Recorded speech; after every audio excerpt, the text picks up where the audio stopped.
to the calculator. So say we want to find what the sine of 30 degrees is. So what we're going to do is you're going to hit the second key on your calculator. That's the one that doesn't work. Okay, so you're going to hit second and then pi, because it says trig above it. Right, so now it's on the far left. Go down 3 keys from the second key. Yep. So then now you should see your trig functions, right? You see sine, cosine, tangent. And then if you scroll down, you see like sine -1, cosine -1, tangent -1, right? All right, so right now we're going to go back up and look and hit sine. Going to hit enter. Going to put in 30. Hit enter again. And what do you get? 0.5. All right, now. What? That's why I got the first time. The second time I got 0.5. Okay. All right, now let's try cosine of 30. So plug that in the calculator. And then give me 3 decimal points.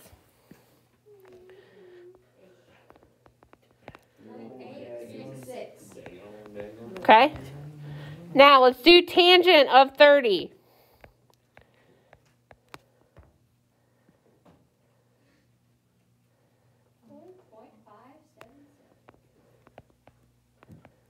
All right, is anybody not getting those numbers? Okay, good. I didn't get the second one. Did you plug it in right? Probably not. Okay. All right, so questions on that part? Everybody understand? Shh. Everybody understand how to do this? I think I got it. Okay, so now we're going to talk about the inverse trig functions. All right, it's just another button to plug in the calculator. Calm down. Okay, so, shh. Guys, there's way too much like whispering and noises and stuff happening. Shh. Yes. All right, so the inverse trig functions allow you to find the angle measure. So say we know that the sine of some angle, let's call it theta, right, is equal to 1/2. We want to find what that angle measure is. That's what those like sine -1, cosine -1, tangent -1 keys do. So we're going to plug it in the calculator like what I'm writing in red. So you're going to hit sine -1 and then put in 1/2, then hit enter. So, all right, you're going to hit second trig, scroll down to where it says sine -1. It has a little 4 beside it. Should we get 30? You should get 30. Well, what are we plugging into it? 30. You get 30. That's your answer. You plug this in the calculator. That part right there. 30. Yes. 30. Yes. All right, let's do another one. So let's say, shh. Okay, you're going to be given this. Like this is what the question in the book is going to be. This is how you plug it in the calculator to get the answer.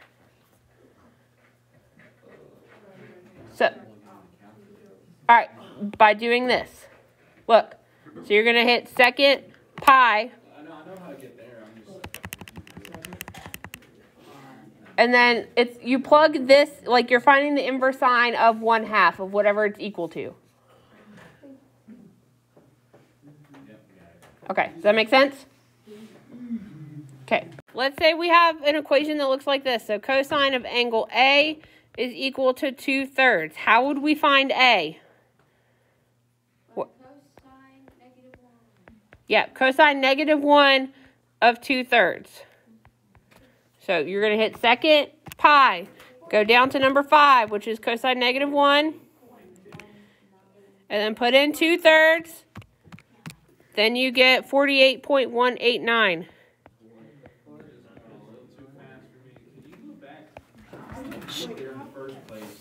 Okay, guys, hush. Isaiah, what was your question?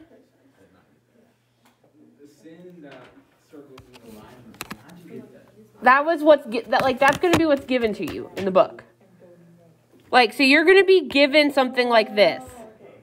Or, all right, any questions on this part? No, man. Okay, now let's take it a step further. So, in part of these homework problems, you're going to be given a triangle. Yes. Oh, you probably should have. I just didn't. Sorry, I should have. All right. Okay, so you'll have a triangle. It's going to give you an angle measure, so we're trying to find that angle measure, and we know 2 of the sides. We know that this is 13 and this is 5. So we need to come up with a trig function that relates those 2 sides. Anybody know what that would be? A plus B. No. A trig function. Sine, cosine, or tangent. Is it the one fraction that we did like for the one homework? It'd be adjacent over hypotenuse. No. Oh! Opposite over hypotenuse, which is sine. All right, let's talk through. Shh. Guys, please be quiet.